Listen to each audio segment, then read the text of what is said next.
Kajian Kitab.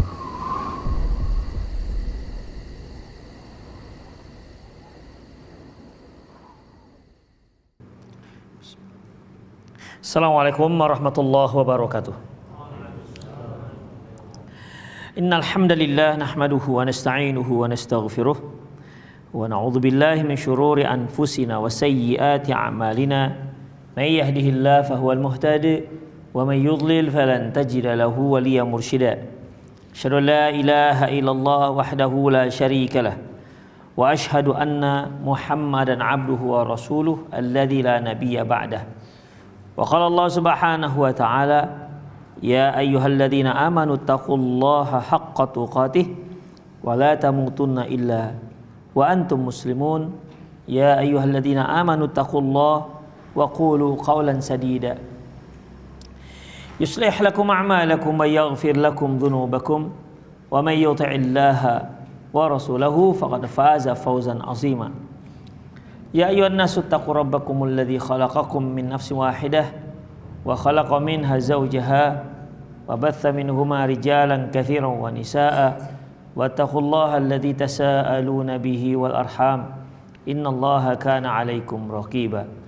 Amma ba'du, inastaqal hadithi kitabullah wa khairal hadi hadi Muhammad sallallahu alaihi wasallam wa syarral umur muhdatsatuha wa kullu muhdatsatin bid'ah wa kullu bid'atin dhalalah wa kullu dhalalatin finnar. Kaum muslimin dan kaum muslimat rahimanallahu wa iyyakum, kembali kita bertemu dalam kajian kitab Al-Manahi Syar'iyyah, Al-Mawsu'ah Al-Manahi Syar'iyyah, yaitu Al-Mawsu'ah yaitu daftar ataupun ensiklopedi perkara-perkara yang dilarang oleh syariat. Dan kita sudah pertemuan kita ini masih dalam pembahasan Kitabul Buyu', yaitu kitab jual beli. Yang lalu telah kita bahas tentang larangan muhaqalah, mukhadarah dan mukhabarah. Ini merupakan istilah yang disebutkan dalam fikih jual beli dan definisinya sudah kita bahas. Sebelum kita mulai, bapak-bapak itu maju aja lah kemari biar nggak depan pintu. Ini masih kosong. Kenapa suka depan pintu sih?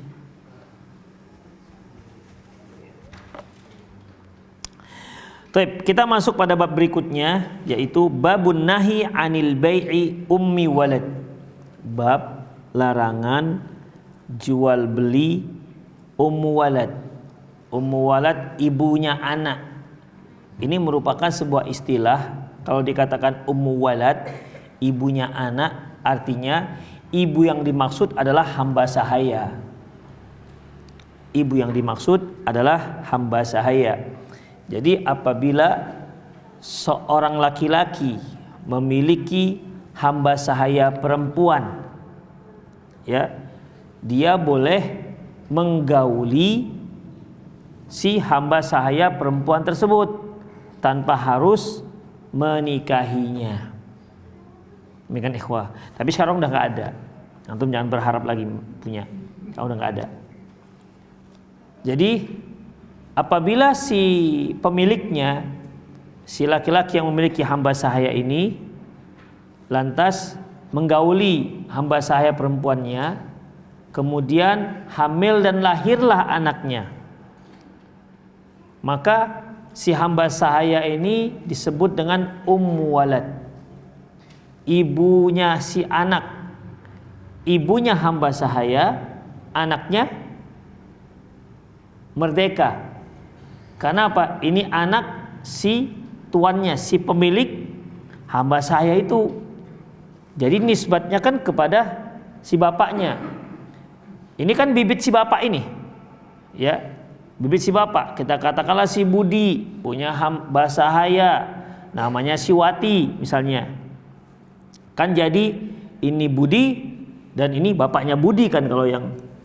Jadi ikhwah, si Budi menggauli si Wati. Si Budinya kan merdeka. Budi merdeka, orang merdeka, bukan hamba sahaya. Si Wati hamba sahaya, pemiliknya siapa? Si Budi. Kok si Wati lagi? Si Budi. Udah. Akhirnya dari hasil hubungan ini Hamillah si Wati, lahirlah anak si Budi. Kita kasih nama siapa dia? Si Iwan. Udah. Si Iwan ini statusnya merdeka, mengikuti status ayahnya, bukan status ibunya. Ibunya tetap sebagai seorang hamba sahaya, adapun anaknya si Iwan itu sudah merdeka. Beda halnya kalau hamba sahaya laki-laki menikah dengan hamba sahaya perempuan, maka anaknya tetap menjadi hamba sahaya. Itu ikhwah. Nah, yang akan dibahas adalah hukum menjual ibunya si anak. Anaknya kan merdeka, ikut bapaknya. Ibunya kan masih hamba sahaya. Apa hukum menjual ibunya ini? Yang sudah punya anak, anaknya anak si Budi tadi itu, ataupun tuan yang pemilik si hamba sahaya. An Khawwat bin Jabir radhiyallahu anhu. Qala, dia berkata, mata rajulun wa awsa ilayya. Bahwasanya seorang laki-laki meninggal dan dia memberikan wasiat kepadaku. Fakana fi ma awsa bihi ummu waladihi wa imra'atun hurrah. Di antaranya yang dia wasiatkan kepadaku supaya menjaga ummu waladihi, ibu dari anaknya. Ikhwah, kalau dia merdeka itu kan nggak dikatakan ummu walad, tapi dikatakan ummu, ya, ummu atau zaujatuh, istrinya, mewasiatkan istrinya. Tapi karena ini hamba sahaya, ya, hamba sahaya, maka istilahnya adalah ummu walad. Ummu waladihi artinya ibu dari anaknya. Ingat, anaknya sudah statusnya sebagai anak yang merdeka, ibunya belum, maka dikatakan ummu waladihi, ibu dari anaknya. Kenapa? Karena yang melahirkan anaknya ini bukan istri. Oh ya, bukan bapaknya lah, betul. Bukan istrinya. Bukan istrinya. Tapi hamba sahayanya. Demikian nih. Kalau dikatakan dia bukan hamba sahaya, maka anak ini dikatakan ibnuhu, begitu jadinya. Ibnuhu. Tapi karena mamaknya si anak ini adalah hamba sahaya, maka disebut dengan istilah ummu waladih. Di mana aku, kata Khawwat bin Jubair mengatakan bahwasanya seorang laki-laki meninggal dunia, dan sebelum meninggal dunia dia berwasiat kepadaku untuk menjaga ummu waladihi, ibu dari anaknya, berarti hamba sahaya. Kalau kita kasihkan nama tadi siapa? Si Wati. Wa imra'atun hurrah, dan satu lagi istrinya. Jadi dia meninggalkan seorang istri dan meninggalkan seorang hamba sahaya yang punya anak dari dia. Fawaqa'a baina ummi waladi wal mar'atu kalamun. Dan ada clash antara ummu walad dengan istrinya. Ingat ikhwah, kalau sudah istri dikatakan dia merdeka. Kalau ummu walad belum merdeka. Tapi kan kedua-duanya di bawah pengayoman laki-laki ini yang meninggal dunia ini. Jadi saya ulangi, si laki-laki ini punya seorang istri, punya seorang ummu walad. Ummu walad sekali lagi ikhwah maknanya adalah dia seorang hamba sahaya yang digauli oleh si laki-laki tersebut dan melahirkan, sehingga hamba sahaya ini dikatakan ummu walad. Dah, meninggallah laki-laki ini. Ternyata terjadi clash itu apa? Gaduh atau tengkar antara istri si laki-laki yang meninggal ini dengan ummu waladnya, hamba sahayanya perempuan yang sudah melahirkan anaknya. Faqalat lahal mar'atu. Si istri mengatakan kepada siapa tadi? Ummu walad. Ingat, ummu walad istilah ya. Ummu walad istilah. Si istri mengatakan kepada si ummu walad tadi. Apa katanya si ummu walad? Ya luka ghadan biidnik ghadan yu'khadh bi udhunik fatuba'ina fi suq. Ya, luka itu ikhwah seperti apa ya? Macam gelandangan gitu. Situ apa artinya? Hah? Siburu. Luka itu orang yang rendah lah, ucapan untuk orang yang rendah. Hei luka, gitu. Hai luka, wahai si luka. Ini dia, ucapan ini dikatakan kepada siapa tadi? Si Ummu Walad. Hai luka, besok kau akan dipegang telingamu dan akan dijual. Itu dia. Jadi karena bertengkar gitu kan, katanya, bentar lagi kau mau dijual itu. Nah, itulah kira-kira bahasanya. Nggak usah banyak nantang-nantang, kau tuh sebentar lagi dijual karena kau tuh hamba saya. Gitulah kata si istri. Besok kau mau dijual ke pasar. Karena kan yang si pemilik sudah meninggal dunia. Fadzakartu dzalika li Rasulillah sallallahu alaihi wasallam. Jadi si istri ini menganggap si Ummu Walad ini ya sama seperti harta, seperti hamba-hamba saya yang lain. Artinya bisa diwarisi. Jadi ikhwah, hamba saya itu bisa diwarisi, sama seperti harta warisan. Hamba saya bisa diwarisi sebagaimana halnya harta warisan. Tapi ini kan bukan hamba saya yang biasa. Ini adalah hamba sahaya yang sudah melahirkan seorang anak dari si tuannya. Demikian ikhwah, nggak sama seperti status hamba saya yang lain. Tapi ketika mereka bertengkar, karena dikiranya si istri ini merupakan sama seperti harta warisan yang lain, besok, ini kan suamiku udah meninggal nih, besok kau akan dijual. Itu dia, besok kau akan dijual supaya jadi harta warisan. Fadzakartu dzalika li Rasulillah, dan ucapan si istri ini aku ceritakan kepada Rasulullah, apa boleh dijual? Kira-kira. Faqala la tuba'u ummul walad. Beliau katakan tidak boleh dijual Ummu Walad. Kalau seandainya dia nggak punya anak dari tuannya, boleh. Tapi karena dia sudah melahirkan anak dari tuannya, maka la tuba'u ummu walad. Tidak boleh dijual ummu walad. Kemudian min fikhil bab.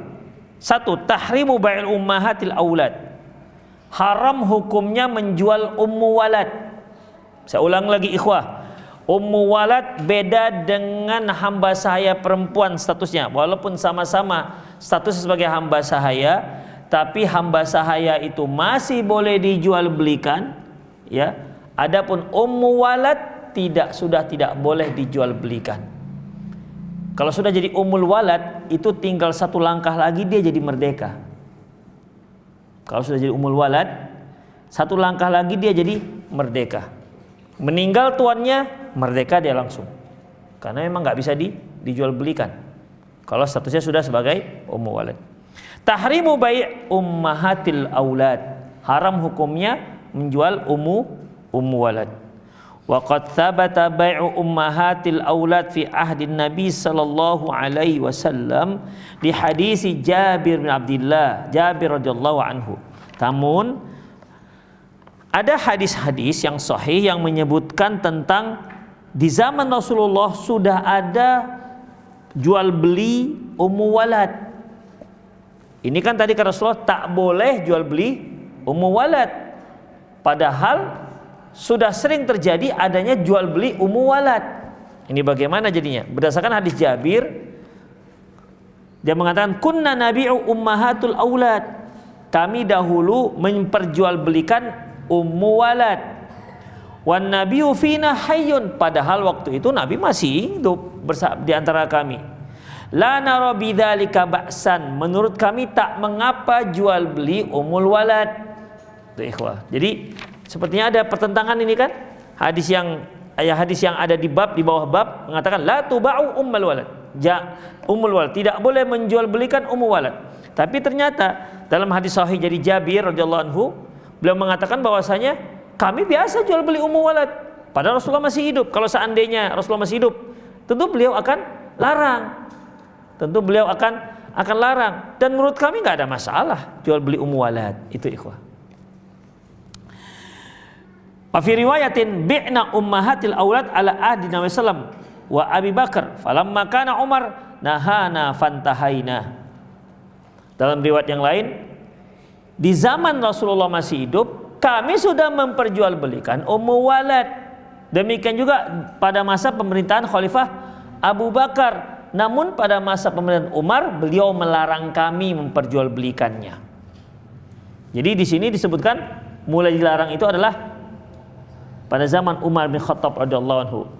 Berarti Umar mau mengada-ngada begitu, sesuatu yang dibolehkan tiba-tiba dilarang oleh Umar bin Khattab. Ini bagaimana? Apakah Umar bin Khattab mau merubah-rubah syariat Allah Subhanahu wa taala yang tadinya boleh sengaja dia tak bolehkan? Kemudian kita lihat nomor 3, li ahli ilmi dzalika aqwal. Para ulama ada memiliki 3 pendapat di sini. Laisa fil ahaditsil ibahah ma yadullu ala anna an-nabiy sallallahu alaihi wasallam alima bidzalika wa aqarrahum qalahu al-Baihaqi. Pendapat pertama mengatakan sebagaimana dikatakan oleh Imam Baihaqi, hadis yang disebutkan oleh Jabir bin Abdullah yang mana nih? Hadis Jabir bin Abdullah apa isinya? Hadis Jabir apa isinya? Bolehnya jual beli ummul walad, sementara hadis Khawwat itu menyatakan tidak boleh jual ummul walad. Jadi pendapat pertama mengatakan bahwasanya adapun perkara riwayat dari Jabir yang mengatakan kami biasa jual beli ummul walad pada masa Nabi SAW, itu tidak bisa dijadikan hukum karena boleh jadi Rasulullah tidak tahu. Nah, gitu katanya. Karena ini bukan perkataan Rasulullah. Ini praktek yang terjadi di masyarakat. Rasulullah masih hidup dan beliau tidak ada komentar sedikit pun. Jadi seorang ulama yang mengatakan boleh, ya berarti boleh dong karena Rasulullah masih hidup. Tapi ketika dibantah oleh ulama yang mengatakan tidak boleh dan dia pegang hadis Khawwat apa tadi? Yang melarang jual beli. Mereka katakan boleh jadi beliau nggak tahu bahwasanya para sahabat pada waktu itu jual beli ummul walad. Nah, demikian ikhwah. Sebagaimana dikatakan oleh Imam Baihaqi. B. Yahtamilu ayyakuna bai'ul ummahat kana mubahan summa naha an dzalika Rasulullah. Bisa jadi awalnya boleh tapi terakhir Rasulullah larang. Nah, demikian. Boleh jadi sebelumnya boleh tapi terakhir Rasulullah larang. Jadi hadis Jabir itu di awal-awal, namun di akhir-akhir Rasulullah melarangnya. La tabi' ummul walad, la tuba' ummul walad, jangan kalian jual ummul walad. Jadi itulah bantahan para ulama yang mengatakan tak boleh menjual ummu walad. Sementara pendapat yang mengatakan boleh, mereka berdasarkan hadis Jabir. Jadi mereka menjawab hadis Jabir itu belum bisa dijadikan sebagai data bahwasanya Rasulullah membolehkannya, karena boleh jadi apa tadi? Rasulullah nggak tahu. Boleh jadi Rasulullah tidak tahu akan praktek yang ada di kalangan para sahabat. Yang kedua yaitu bisa saja awalnya boleh, terakhir dilarang. Nomor 4. Ar-rajih tahrimu ba'il ummahatil aulad lima yati. Yang rajih adalah haram hukumnya jual beli ummul walad sebagaimana hujjah ataupun sebagaimana pertimbangan berikut ini. 1. Alif A. Qala syekhuna fi sahihah. Berkata syekh kami dalam kitab sahihah. Kalau penulis ini Syekh Abu Usamah Salim bin Id Halilali mengatakan berkata syekh kami, berkata guru kami, maksudnya siapa? Syekh Muhammad Nasiruddin Al-Albani. Ya. Dan penulis buku ini masih hidup. Terakhir saya dengar dia di Pantai Gelang. Demikian ikhwah. Jadi kata beliau, Syekh kami mengatakan, dan itu dicantumkan dalam kitab Silsilatul Hadis Sahih, wa hadzan nahyu yaltaqi ma'a ba'dil ahadits allati tadullu ala anna amatar rajuli tu'taq biwaladiha. Hadis ini, maksudnya hadis larangan menjual walad, itu bersesuaian dengan hadis-hadis yang menunjukkan bahwasanya apabila seorang hamba sahaya melahirkan anak dari si tuannya, maka otomatis dia itu merdeka. Ya, jadi si tuan menggauli istrinya, seperti kita katakan tadi kan, siapa tadi nama yang kita buat? Si Budi menggauli hamba sahayanya si Wati, hamil, begitu lahir anaknya, siapa tadi anak yang kita buat? Nah, si Iwan. Sini nggak ada nama si Iwan kan? Oke. Begitu lahir anaknya si Iwan, otomatis langsung si Watinya merdeka. Itu ikhwah. Jadi kata Syekh Albani, ini pas dengan antara hadis larangan menjual walad dengan hadis yaitu yang apabila seorang walad itu melahirkan anak tuannya, maka dia langsung merdeka. Karena kalau sudah merdeka tidak boleh dijual belikan. Kemudian selanjutnya, wahia in kanat mufradatiha dha'ifa aidan. Apa kata beliau? Walaupun memang hadis ini kalau dilihat hanya satu sanadnya saja, ya, satu riwayat saja itu hadisnya dhaif, fala aqallu min antuslah tasluh li syahadati summa dzakara ba'daha. Tapi masih boleh dibuat sebagai saksi ataupun penguat. Walaupun kalau kita lihat hanya dalam satu riwayat saja hadis yang dhaif, tapi yang dhaif ini masih bisa dijadikan penguat untuk hadis-hadis yang sama. Itu ikhwah. B. Qala al-Baihaqi yushbihu ayyakuna Umar radhiyallahu anhu balaghahu 'anin nabi annahu hakama bi'itqihin nabi mauti sadatin nassan. Umar bin Khattab telah sampai kepada Umar bin Khattab sabda Nabi sallallahu alaihi wasallam bahwasanya beliau menetapkan hukum, beliau menetapkan keputusan bahwasanya apabila ya si tuannya meninggal dunia, siapa tadi tuannya? Si Budi meninggal dunia, ya, maka otomatis si Wati waladnya merdeka, otomatis. Kemudian nassan sebagaimana disebutkan dalam nas, fajtama'a huwa wa ghairuhu ala tahrimi bai'ihinna. Oleh karena itu Umar dan sahabat-sahabat yang lain sepakat tidak boleh walad itu dijual belikan. Demikian ikhwah. Karena kalau tuannya meninggal dunia, otomatis dia sudah menjadi seorang yang merdeka. Jadi gimana? Makanya dia nggak boleh diperjualbelikan. Karena statusnya itu selangkah lagi dia sudah dikategorikan sebagai seorang perempuan yang merdeka, bukan lagi hamba sahaya. Kalau dia dijual ke orang lain, maka grade-nya turun lagi. Ya, grade-nya turun lagi. Apa itu? Ya, full sebagai hamba sahaya. Karena anak ini akan diambil oleh tuannya. Demikian ikhwah. Jadi karena dia tinggal satu tahap lagi, ya tunggul matilah tuannya. Meninggal tuannya, langsung dia menjadi merdeka. Kalau yang tadi, ketika dia melahirkan anak si tuannya, langsung dia merdeka. Oleh karena itu, karena dia tinggal satu langkah lagi dia merdeka, maka ini tidak boleh dijual. Tinggal menunggu meninggal tuannya, maka merdekalah dia. Tapi kalau dia yang duluan meninggal, merdeka dia? Hah? Gak usah pusingin, itu udah urusan mereka nungkar nangkir. Gak usah dibahas lagi fikihnya kalau gitu. Karena kalau dia meninggal duluan, ini kan kalau tuannya meninggal duluan. Akhirnya Umar bin Khattab dan banyak sahabat-sahabat lain sepakat bahwasanya gak boleh, gara-gara itulah alasannya Umar dan lain-lainnya sepakat tidak boleh walad dijual. Wa yushbihu ayyakuna huwa wa ghairu istadalla bi ba'di ma balagha wa ra'ayna 'an Nabi sallallahu alaihi wasallam yadullu ala itqihinna fajtama'a huwa wa ghairu ala tahrim bai'aha. Ini persis seperti di mana pendalilan dia dan yang lainnya berdalil dengan riwayat yang sampai kepada kita tentang kemerdekaan si Ummul Walad, sehingga kalau sudah Ummul Walad itu merdeka, maka dia dan yang lainnya sepakat untuk tidak boleh diperjualbelikan.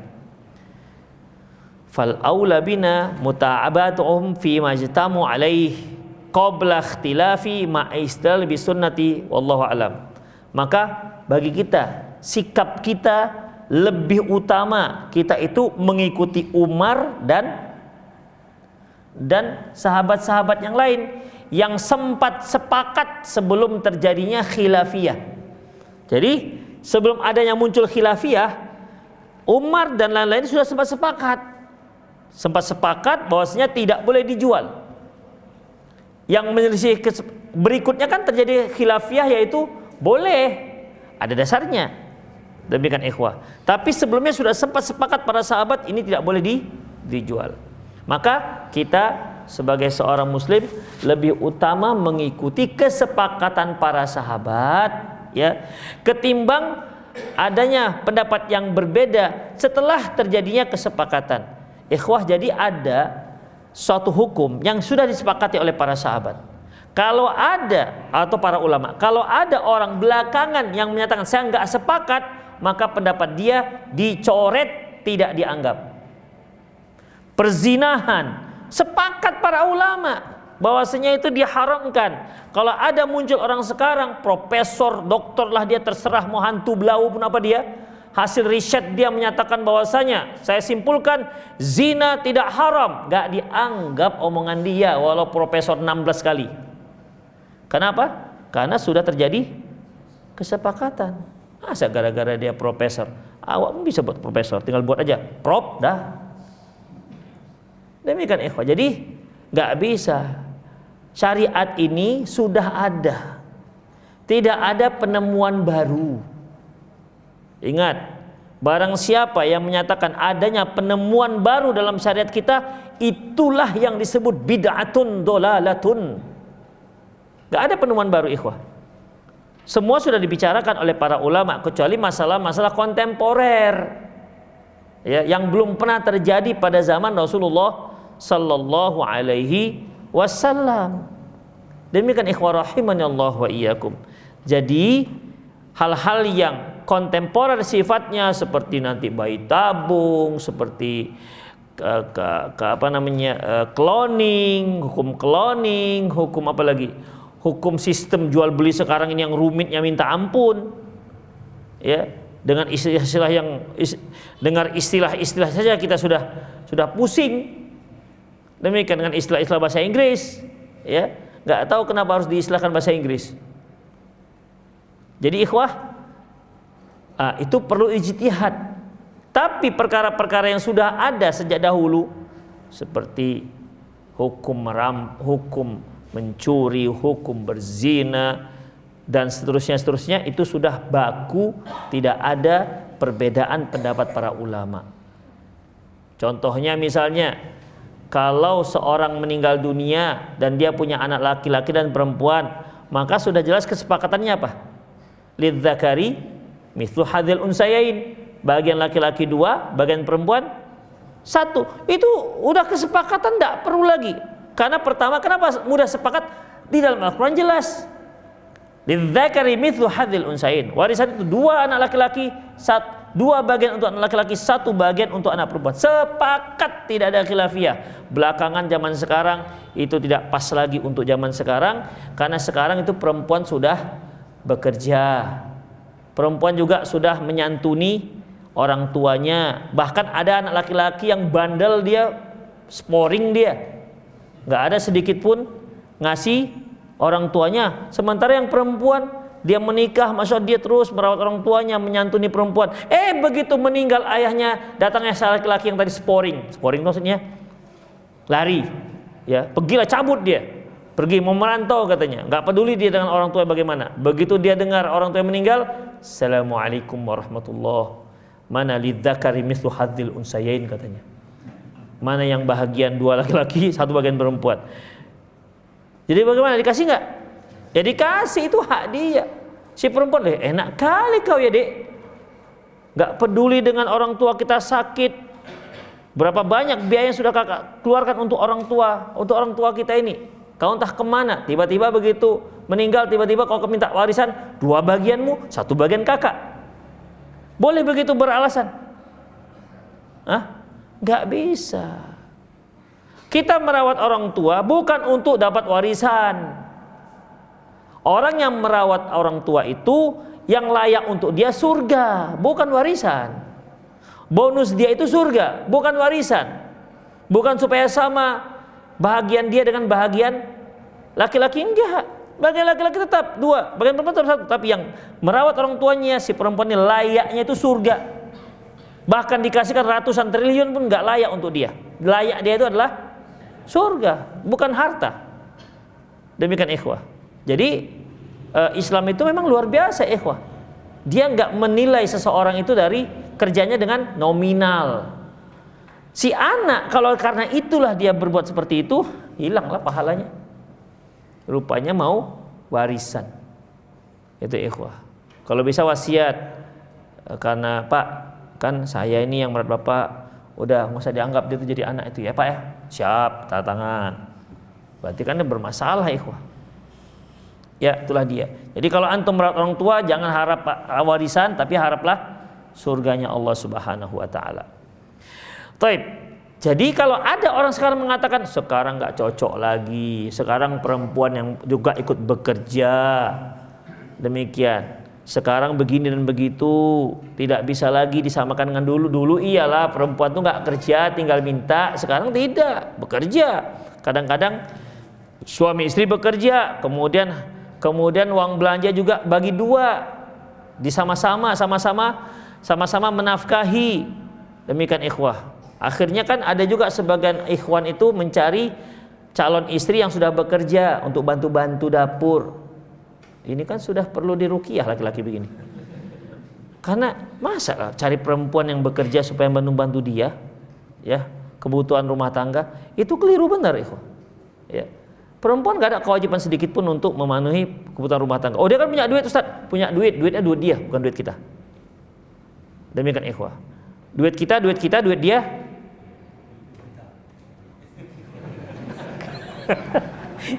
Itu rentenir Pak kalau duit dari kita. Dek, kan kamu abang kasih izin kerja, setorannya mana 50%? Enggak begitu. Jadi duit dia, duit kita. Duit kita itu yang jadi duit dia, yaitu apa? Sebatas untuk memberikan nafkah. Ya kalau seandainya gaji kita sebulan 30 juta. Kemudian uang belanja sekitar 1 bulan semua total misalnya 7 juta dengan uang sekolah, uang semua. Dah, sisanya kemana? Jadi sisanya kemana bang? Suka-suka aku lah dek. Kan duit abang bukan duitmu. Demikian. Yang penting kamu sudah selesai diberikan. Demikian ikhwan. Nah itu kewajiban. Ya itu kewajiban. Hanya saja sekarang ini hukum Indonesia mengatakan semua aset-aset laki-laki itu juga aset perempuan istrinya. Makanya ketika terjadi pisah, mulailah apa? Gono gini, pisah 2. Pokoknya kalau hukum di Indonesia, antum punya aset itu berarti aset istri juga. Makanya ketika antum punya aset, antum mau menjual, tanda tangan siapa yang diminta di situ? Istri juga. Antum enggak? Iya juga. Suami dan istri. Enggak ada istrinya, enggak sah jual belinya. Enggak mau notaris menjualnya. Kecuali kalau ada surat kematian istri. Surat kematian istri dari lurah, bahwasanya istri saya sudah mati. Kalau palsu gimana? Ya jelas nggak boleh, penipuan namanya. Jadi nggak dibolehkan. Itulah dia. Ya, itu baru aset-aset itu sama milik berdua. Walaupun istri itu hanya menjadi ibu rumah tangga. Makanya tidak ada dalam Indonesia ini, di Indonesia, hukum Indonesia, istri menghibahkan hartanya untuk suami menghibahkan hartanya untuk istri, itu nggak ada. Misalnya antum saking sayangnya gitu kan dengan istri, dek ini rumah Setiabudi ini abang hibahkan aja untuk adik ya, kita ganti nama dari nama abang ke nama adik. Coba pergi ke notaris kalau dia mau tukar nama. Dia katakan enggak. Oh, rumah bapak ini rumah istri bapak. Masa dia yang punya dihibahkan kepada yang punya? Pemilik menghibahkan kepada pemilik loh. Hibah itu diberikan kepada yang nggak punya. Masa yang punya? Saya punya HP nih. Datang orang, Ustadz, saya menghibahkan HP Ustadz untuk Ustadz. Ya kan nggak ada begitu. Mana ada hibah seperti itu? Menghibahkan itu yang bukan punya kita diberikan kepada kita. Yang punya kita tiba-tiba dihibahkan kita, berarti dia mencuri punya kita dia. Demikian ikhwah, makanya tidak ada. Kecuali kalau mau menghibahkan ke anak bisa. Menghibahkan ke anak bisa. Menghibahkan itu punya banyak harta-harta yang real, misalnya tanah, rumah. Dah, ke istri antum nggak bisa. Ke anak bisa. Ke saya juga bisa kalau mau. Saya terima. Kalau mau. Demikian. Jadi itulah dia. Taib. Jadi dalam masalah ini rahimanallahu wa iyyakum, ya, sepakatlah bahwasanya kenapa nggak boleh dijual? Karena dia sebentar lagi akan merdeka kalau kalau tuannya sudah meninggal dunia. Termasuk juga kalau di sini tadi yang di awal menyebutkan begitu dia bahwasanya anak tersebut akan merdeka, si ibu tersebut akan merdeka dikarenakan anaknya. Demikian ikhwan. Taib. Fal aula bina, maka seharusnya ya kita lebih mengikut apa yang disepakati oleh para sahabat. Apalagi pada zaman Umar bin Khattab. Pada zaman Umar bin Khattab termasuk dalam al-mahdiyin. Karena Rasulullah katakan alaikum bisunnati wa sunnah khulafa'ur rasyidin al-mahdiyin. Hendaklah kalian pegang sunnahku dan sunnah para khulafa'ur rasyidin al-mahdiyin.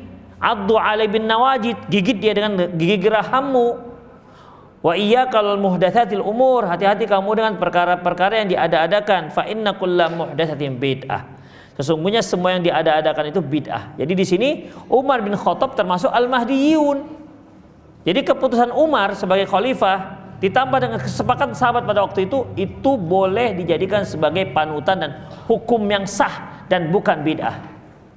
Ya, hukum yang sah dan bukan bid'ah.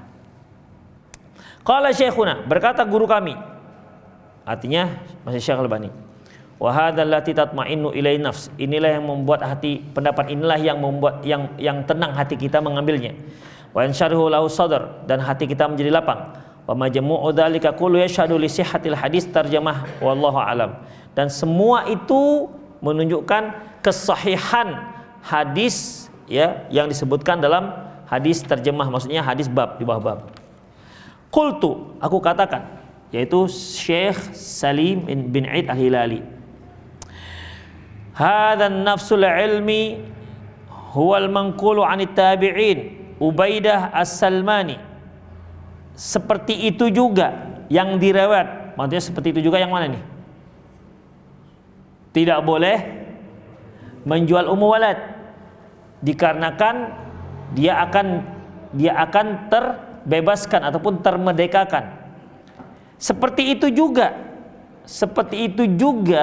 kesimpulan yang diriwayatkan dari seorang tabi'in yang bernama Ubaidah As-Salmani.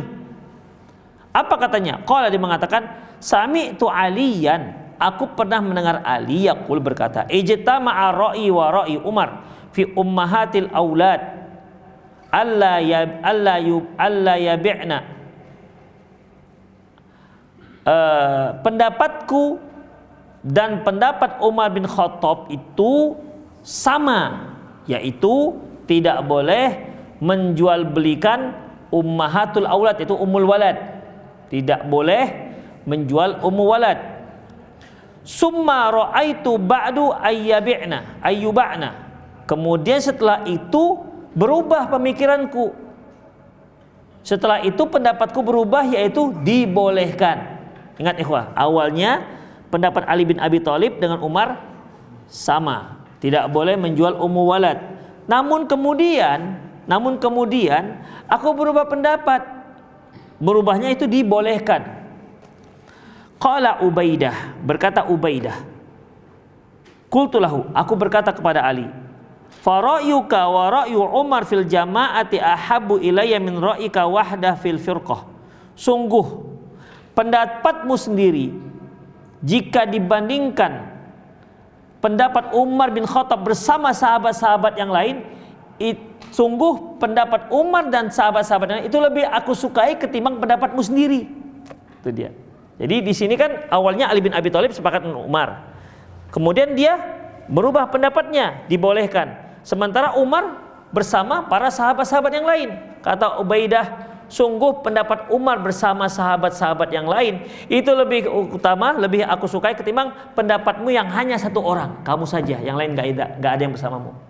Kemudian qala fadhahika Ali. Mendengar pernyataan Ubaidah itu, Ali bin Abi Thalib pun tertawa. Artinya sepertinya dia menyetujui. Karena ikhwah, ya tentunya sepakat para sahabat, banyaknya para sahabat itu akan lebih menguatkan sebuah pendapat ketimbang hanya satu pendapat dari sahabat saja. Demikian ikhwah rahimani Allah wa iyyakum. Taib, Allahu a'lam bissawab. Cukup lah ya. Oke. Ada yang mau bertanya silakan. Ya.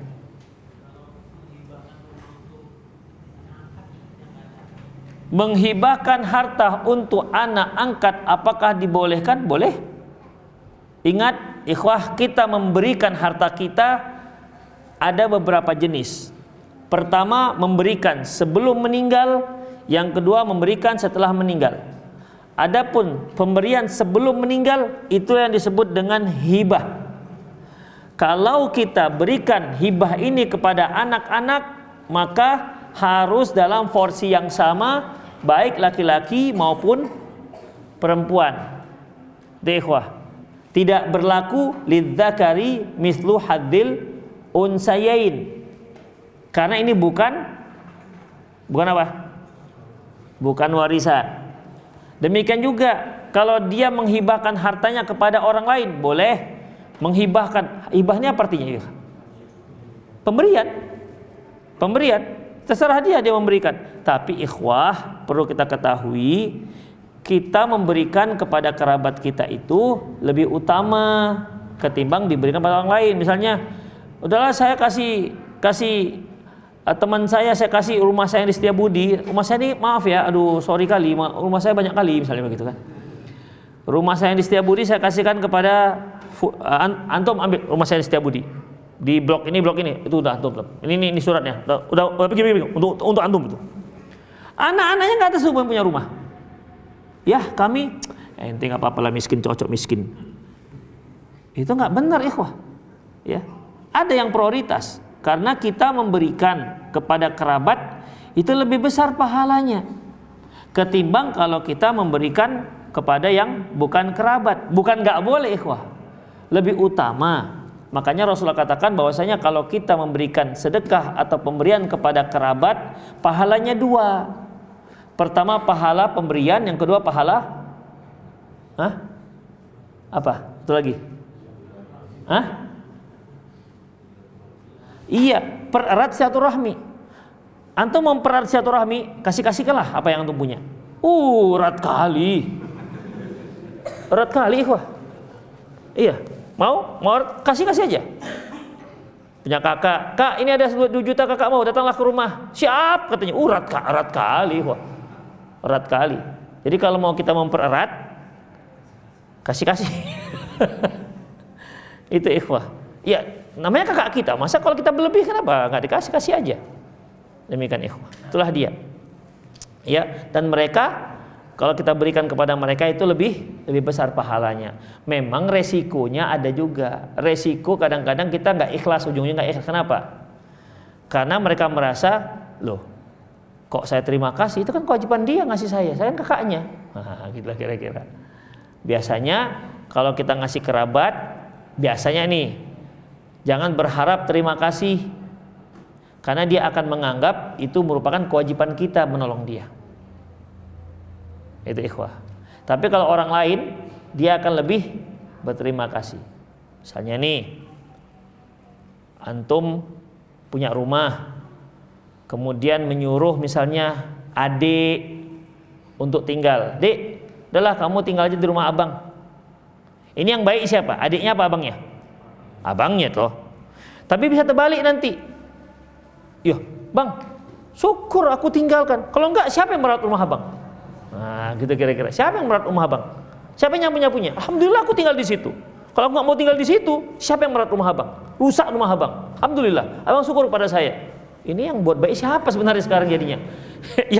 yang memberikan tumpangan rumah atau yang menumpang rumah? Itulah risikonya kalau kerabat. Bahkan kalau kelamaan sampai 10 tahun, 20 tahun, itu bisa jadi hak milik. Jadi hak milik itu. Bisa jadi hak milik. Bertengkar nanti dengan anaknya si abang. Loh, Uwak ini sudah berapa tahun? 20 tahun Uwak tinggal di sini. Ayahmu yang ngasih tempat di sini. Gitu. Ya, bisa tengkar dengan anak kita jadinya. Karena sudah kelamaan tinggal di situ. Tapi kalau orang lain, itu kemungkinan besar tuh, kemungkinan kecil mereka mau bersikap seperti itu. Sudah lama-lama pun kalau sudah, maaf bang ya, ini rumah mau kami jual, ya dia akan celo dari situ, dia akan berangkat dari situ. Itulah ikhwah. Makanya memberikan kerabat itu, karena resikonya juga kadang-kadang kita bisa mudah untuk tidak ikhlas, makanya pahalanya juga lebih besar. Demikian ikhwah. Pertanyaan tadi apa ya? Boleh nggak jadinya? Boleh. Ya. Ada lagi? Ya. Ada seseorang menyumbang keramik di masjid. Ya. Ukuran 40 kali 30. Sementara masjid mencari 60 kali 60. Kemudian setelah masih beberapa tahun, datang panitia baru lagi, keramik tersebut dibongkar menjadi 60 kali 60. Kira-kira keramik yang pertama tadi itu karena dibuang di luar masjid itu, apa masih mengalir pahalanya? Insya Allah masih mengalir. Ya, insya Allah masih mengalir. Kan dari awal dia yang ada di situ. Dari awal dia yang ada di situ. Adapun kalau dia direnovasi, dirubah menjadi 60, juga nggak apa-apa. Bapak tahu Masjid Kampung Lalang? Kampung Lalang, Masjid Jami. Itu sempat, masih ingat nggak dulu masjidnya kecil? Ingat kan? Itu sempat ketika dibangun di belakang, ya masjid sekarang itu di belakang, tanah belakang. Sebelumnya di depan dia. Itu sempat masjid yang depan itu yang belum dihancuri jadi kontroversi. Kenapa? Karena orang pewakaf nggak ridho. Nanti kalau dihancurkan ini hilang pahala kami, gitu kira-kira. Jadi paralel jadinya, yang belakang bangun, yang depan nggak mau dihancuri. Hingga akhirnya suatu hari sepakatlah mereka untuk dihancuri. Halaman depan tuh di situ tadinya masjid yang lama. Masih ingat lagi masjid lama itu, masjid kuno lah, sebelum masjid yang sekarang ini. Gitu ya. Insya Allah masih. Insya Allah. Ya. Sampai kapan dikatakan hibah itu artinya yang diberikan kepada orang yang menerima itu dikatakan sah? Apakah dengan perkataan verbal saja atau dengan contoh memang di tanah mengubah hak miliknya seperti itu? Ikhwah, perhatikan, sebelum adanya surat menyurat, apa yang dipegang orang? Hah? Ucapan. Tanah bapak yang di Mencirim untuk kamu. Sudah berubah. Ya pak, saya terima. Mulai patok-patoknya kan, nggak ada pakai surat. Maka itu sudah hak milik. Itulah asal muasalnya. Tapi semakin lama semakin orang nggak percaya dengan ucapan, maka mulailah tulis. Nggak juga tulis, mulai tanda tangan. Nggak juga tangan, pakailah materai. Nggak juga materai, bisa juga dikelabui. Akhirnya masuk notaris supaya nggak bisa diganggukan. Itu karena susah untuk mempercayai. Demikian. Namun pada dasarnya pemindahan hak milik itu dengan omongan memang. Terus kalau orang nggak bisa nulis gimana jadinya? Misalnya nih di mana lah gitu pedalaman apa tidak ada pakai tulis-tulisan, terus gimana caranya untuk memindahkan hak milik? Kan omongan. Ini punyamu ya. Yang mana Pak? Ini dari sini ke sini. Udah patok tuh, udah punya. Udah selesai aja ceritanya. Itulah asal muasalnya. Namun kan tidak kuat. Karena negara kita minta supaya diakui. Ketika sudah ada surat dari negara, apakah camat, apalagi kalau SHM, maka tak ada seorang pun yang bisa menggugat. Oh, itu pun kadang-kadang 2 suratnya. Iya, 2 suratnya. Ada ikhwah. Kisahnya luar biasa. Jadi dia beli ruko, kemudian dijuallah dengan si fulan dengan cara cicil. Kemudian SHM, ya. Kemudian ketika si fulan ini sedang proses, tiba-tiba ada orang mengaku bahwasanya ini adalah ruko bermasalah. Kenapa? Karena saya juga punya ruko ini. Tiba-tiba aja tanpa gak ada angin, gak ada hujan. Itu ikhwah. Akhirnya si pembeli ini minta agar dikembalikan uangnya. Itu ikhwah. Karena dianggap ini ruko ini ada yang pemilik yang lain. Padahal selama ini tidak ada ceritanya dia ada orang lain memiliki. Bahaya begini sekarang ikhwah. Makanya kalau antum mau beli tanah ya hati-hati. Hati-hati. Harus jelas-jelas. Wong tidak ada masalah tiba-tiba ada masalah. Apalagi wong dari awal masalah. Misalnya dijual, rawa ini jual. Kan banyak sekarang ikhwah, apa namanya? Ini yang suka jual-jual nggak jelas ini. Mafia-mafianya ada. Dan dia bisa buat surat, paten kali. Masjid Muwahhidin itu ada yang ngakui. Masjid Muwahhidin itu. Loh, ini kok kalian bangun ini? Tanah siapa ini? Ya tanah kami lah. Sini, tanahmu, sini. Demikian, disikatlah kawan. Ada yang ngaku. Kalau nggak kuat, masing-masing orang ngaku. Ini tanah kami nih. Begitu ikhwah. Hati-hati ya, rumah antum jangan-jangan. Bang, maaf bang, ini rumah tanah saya bang. Tapi itu biasanya yang mahal-mahal, tempat-tempat yang Setiabudi, di kota-kota Medan biasanya begitu. Begitulah ikhwah rahimallah. Ya. Jadi itulah dia. Makanya sempat ada para pejabat-pejabat BPN, ada yang sampai di sidang karena adanya 2 surat, 1 tanah 2 surat. Banyak yang masih konflik, yang nggak jelas. Di antaranya tanah Candika, yang di Johor itu. Nah itu kan memang dipakai aja gitu karena tanahnya sengketa. Itu ikhwah. Jadi kalau antum lihat tanahnya itu kosong, itu tanahnya sedang sengketa. Umumnya ada di pinggir jalan kok kosong, enggak. Orang semua kiri kanan ruko sudah tinggi, ini kok kosong aja. Nah, jangan coba-coba belah. Ini mungkin gak ada yang punya ini. Jangan cerita, gak ada yang punya.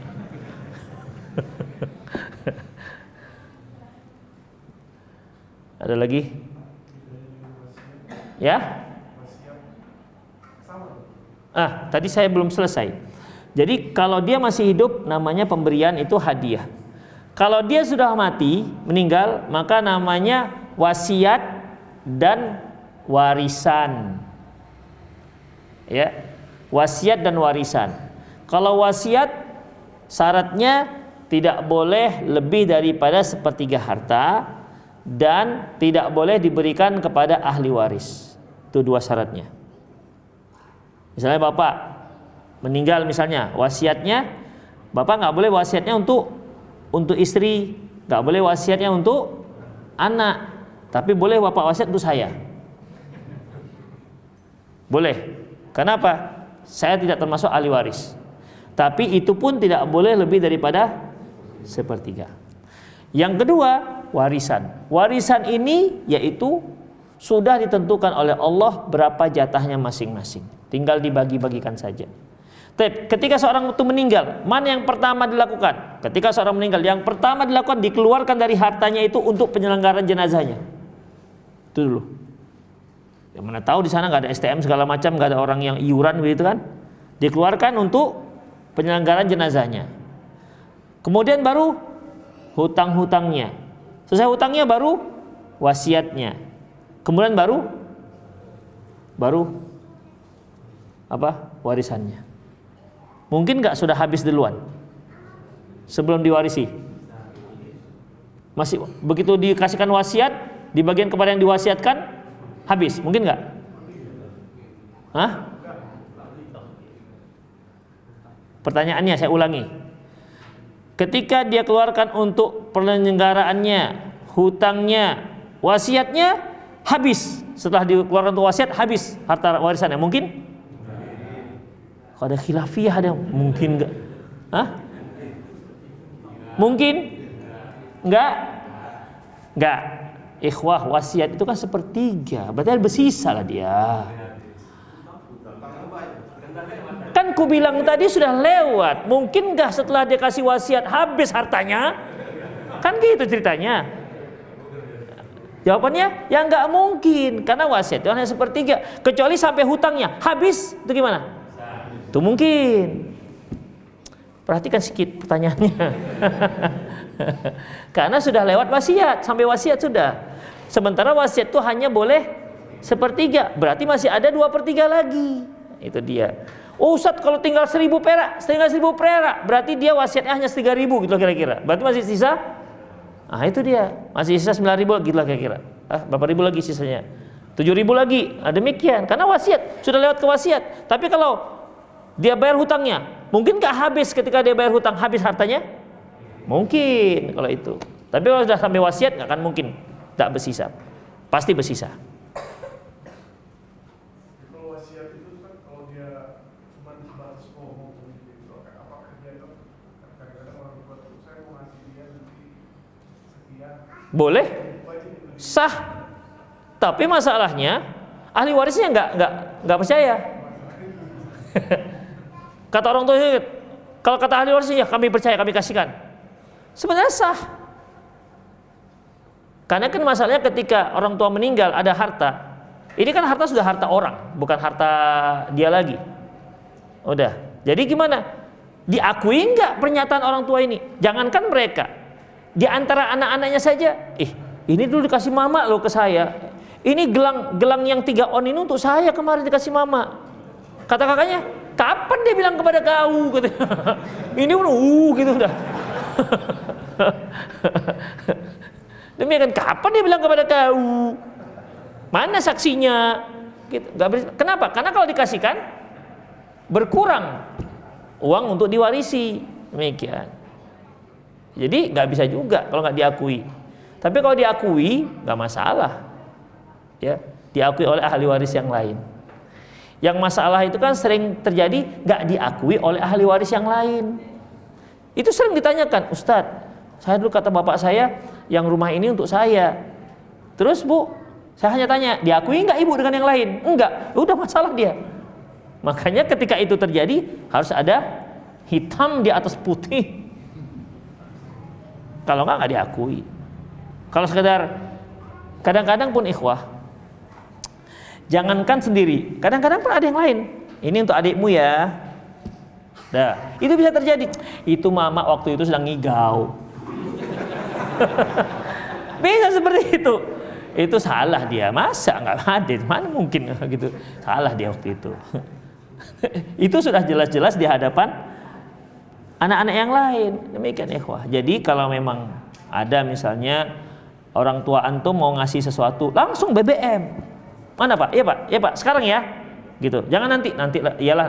Udahlah kamu buatlah atas namamu. Ya nantilah Pak ya nanti. Jangan, masalah nanti. Terus langsung besok langsung bawa notaris langsung. Begitu udah sah dia baru selesai. Hanya memang kalau kita yang memberikan, kita harus memberikan semua, bukan hanya separuh, bukan hanya ini anak sebagian anak, tapi semua anak harus dapat. Karena dia hibah. Hibah itu harus sama, adil. Itu dia. Itu kalau hibah. Nah, tadi aku bilang dari tadi. Sudah dibilang tadi sudah disebutkan bahwasanya hibah itu bukan sama, tidak sama dengan warisan. Kalau sampai hartanya habis semuanya, untuk bagi-bagikan kanan. Setelah wasiat. Enggak. Jadi ibarat punya harta nih, semua hartanya itu dibagi-bagikan, dihibahkannya ke anak. Meninggallah dia. Belum meninggal. Meninggallah dia. Meninggallah dia. Nggak ada lagi harta warisannya. Ada nggak ahli warisnya yang lain? Paman, adiknya misalnya, abangnya. Kalau nggak ada selesai lah, orang nggak ada lagi yang ngewarisin. Hah? Kalau ada nggak boleh. Karena dia ahli warisnya masih punya masih punya hak. Saya nih, saya misalnya meninggal saya, anak saya 3 perempuan, abang saya dengan kakak saya dapat. Hah? Kan saya. Jangan ditambah lagi permasalahannya.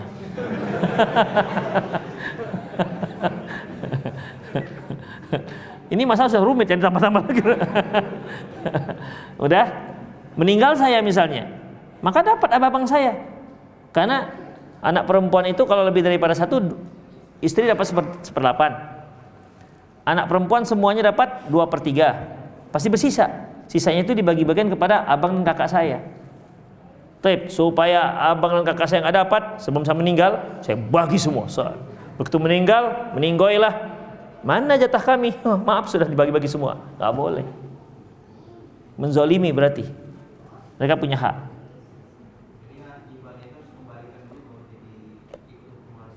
Apa ini ceritanya? Gibah? Hah? Hah? Oh enggak, yang sudah diberi. Makanya kalau beri, boleh diberi, tapi bukan semua harta. Sisakan untuk sebagai harta warisan. Seberapa persen? Allahu a'lam bishawab. Berapa persennya? Allahu a'lam. Yang penting harus disediakan untuk harta warisan. Oh, bertanya lagi. Ini bertanya ya. Heeh. Adik bapak saya jual tanpa ada hak ayah saya, tapi yang dibaginya. Adik bapak menjual tanah. Dia jual tanah dia sendiri. Dari ayah saya. Oh, adik bapak menjual tanah bapak. Kok bisa dijualnya? Karena surat di tangannya. Hah? Karena surat di tangan nanti. Nama siapa? Masih nama kakek. Gak bisa dijual sampai ada surat ahli waris dikeluarkan dari kelurahan. Jadi itu masih bisa diambil lagi. Bisa digugat, bisa digugat. Kalau dia dapat pernyataan dari lurah bahwa saya nggak punya saudara-saudara, lurahnya bisa dijebloskan.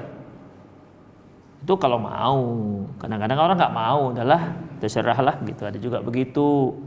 Jadi surat nama bapak, si adik menjual, demikian itu nggak bisa. Bagaimanapun notaris akan nanya, bapakmu mana ini yang punya nama ini, di mana dia? Itu bapak saya. Bapakmu di mana? Itu akan ditanya, bapakmu di mana? Dan meninggal. Siapa adik-adiknya? Mana? Cari.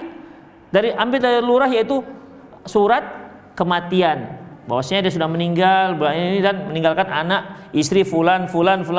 Maka ketika dia menjual tanah atas nama bapak itu, dia harus semua ahli waris ini ikut mendatangani. Kalau nggak bisa. Kecuali mereka membuat surat kuasa kepada si adik untuk menjualkan, baru bisa dia jual. Enggak mudah. Pemerintah itu sudah punya sistem. Tidak asal-asal mensahkan jual beli. Kalau seandainya si lurahnya bermain, ya, si lurah bermain, terjual lah misalnya, dia kong kali kong dengan lurah, Pak Lurah, udah 50-50 kita, siap katanya kan, tiba-tiba terjual. Tengok adiknya, tengok abang, loh ini kok udah orang lain masuk, kok kami nggak tahu? Maka ikhwah, tuh lurah bisa digugat, karena itu tangan dia. Karena soal ahli waris ini ikhwah, surat kematian ini, itu ditandatangani oleh lurah dan keplor, karena keplor yang tahu di lapangan kan. Jadi dia bisa digugat. Dari mana kita? Loh, kita kan punya kakak. Ayah kita kan punya kakak. Ini ayah saya kakak. Ini kami, ini si Borjong ini yang jual ini.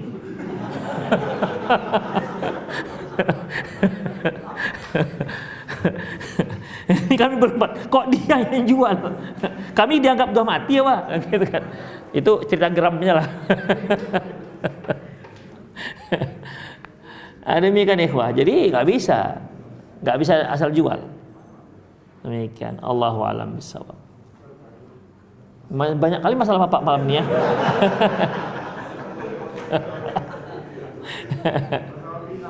Masalah apa? Bid'ah. Sebentar. Yang lain ada mau nanya nggak? Udah, serahkan ke bapak ini aja. Ya silakan Pak.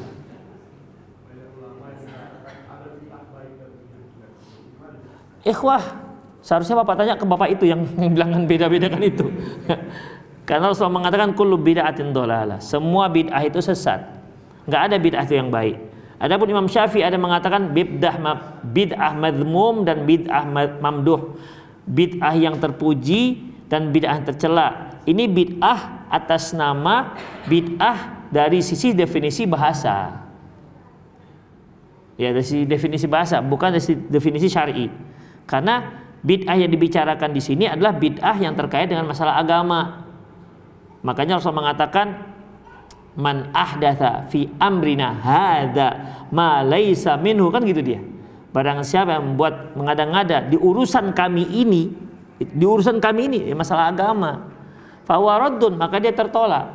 Itu urusan kami masalah agama, maksudnya segala sesuatu yang dinisbatkan agama berarti dia harus berdalil, enggak boleh tidak ada. Itu kalau di urusan masalah agama. Tapi banyak nggak tahu kok, ada juga para ustadz-ustadz yang nggak paham. Kalau gitu naik pesawat bid'ah lah ya, yang unta aja lah kalian katanya. Ya kemana larinya? Demikian. Masalah unta, naik pesawat, naik apa, itu bukan masalah dibicarakan dalam masalah agama. Demikian ikhwah. Ya.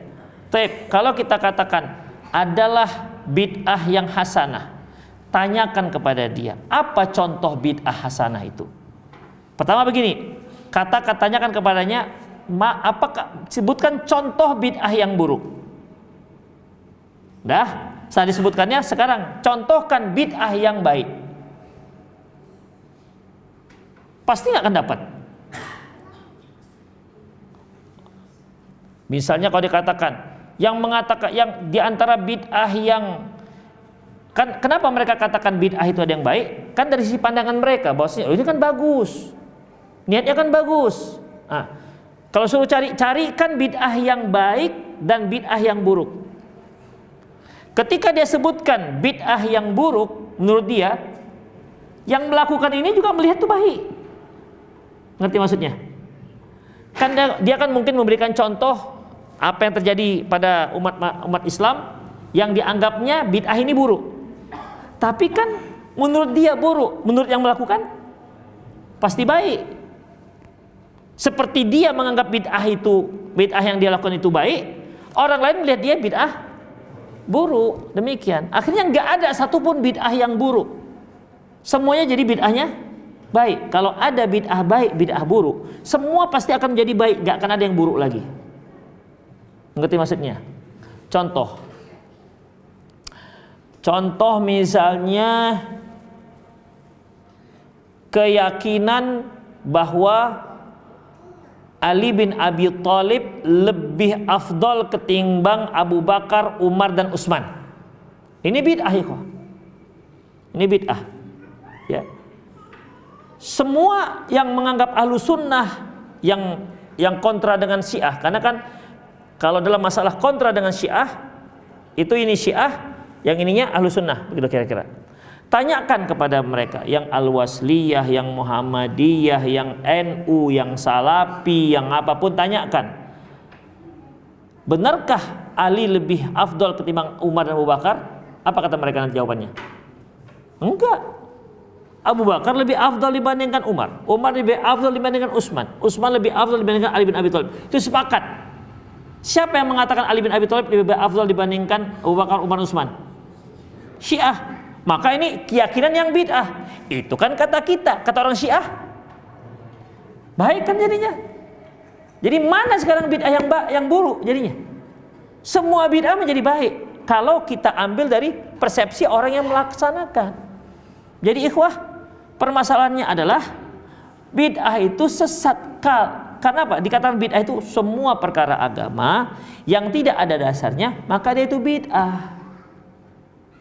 Ada juga yang mengartikan dengan pernyataan Umar bin Khattab ketika beliau mengumpulkan sholat tarawih dengan satu imam. Karena kan pada zaman Rasulullah itu sholat tarawih kan hanya 3 hari berjamaahnya.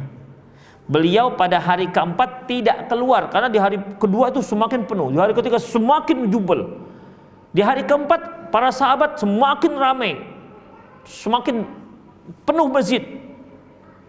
Tapi ditunggu-tunggu Rasulullah nggak keluar-keluar.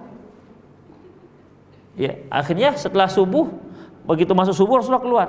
Ya Rasulullah, Anda kenapa nggak keluar sholat tarawih bersama kami. Apa kata beliau apa? Khasyitu an tufrada alaikum. Aku khawatir nanti tarawih ini menjadi wajib atas kalian. Sejak itu Rasulullah nggak sholat berjamaah lagi. Tapi pada dasarnya kan ada sholat jamaahnya. Aku khawatir akan diwajibkan atas kalian.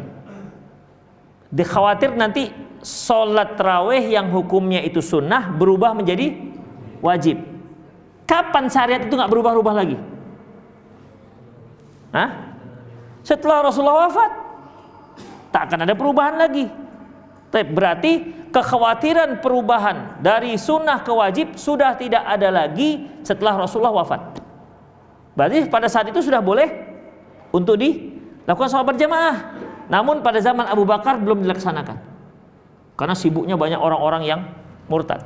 Pada zaman Umar bin Khattab, zaman Abu Bakar kan kalau nggak salah masa pemerintahnya sekitar 3 tahunan atau nggak sampai. Pada masa Umar bin Khattab itu kan lebih lama tuh masa pemerintahannya. Disitulah beliau melihat ini kok sholatnya di masjid masing-masing punya imam. Makanya beliau akhirnya karena sudah ada background ceritanya Rasulullah pernah sholat berjamaah tarawih, akhirnya beliau kumpulkan semua. Tadinya ikhwan masing-masing tuh jamaah begitu. Akhirnya beliau katakan sudah, beliau tunjuk satu imam, Ubay bin Ka'ab apa Zaid bin Sabit ya, Ubay bin Ka'ab ya, ditunjuk satu imam. Kemudian jadilah berjamaah sebagaimana pada zaman Rasulullah SAW. Lantas apa kata Umar? Ni'mah bid'atun hadhi. Ini merupakan bid'ah yang baik. Sekarang apakah memang bid'ah ini bid'ah yang tidak ada dasarnya? Hah? Iya, dari sisi syar'i ini bukan ini ada dasarnya. Tapi Umar bin Khattab menyebutkan bid'ah itu bid'ah dari sisi makna yang lughawi, makna bahasa. Demikian, makna bahasa. Karena badi'us samawati, Allah itu badi'. Allah itu badi' artinya yang sesuatu yang baru, membuat sesuatu yang baru. Demikian ikhwah. Jadi di sini Umar bin Khattab menggunakan ni'mah bid'ah hadhihi artinya ini bid'ah yang baik dengan artian dari sisi bahasa karena sudah lama tidak dilaksanakan. Karena yang dikatakan bid'ah yang sesat yang disebutkan dalam hadis adalah yang tidak ada dasarnya, sementara yang dilakukan Umar bin Khattab ada dasarnya. Demikian ikhwah. Gimana Pak? Ya. Udah lah ya. Ada lagi? Ada pesan lagi Pak?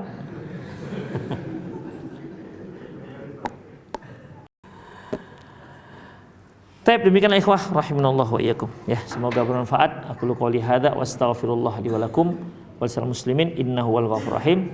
Subhanakallahumma bihamdik asyhadu an la ilaha illa anta astaghfiruka wa atubu ilaik. Wa akhiru da'wana alhamdulillahirabbil alamin. Assalamualaikum warahmatullahi wabarakatuh.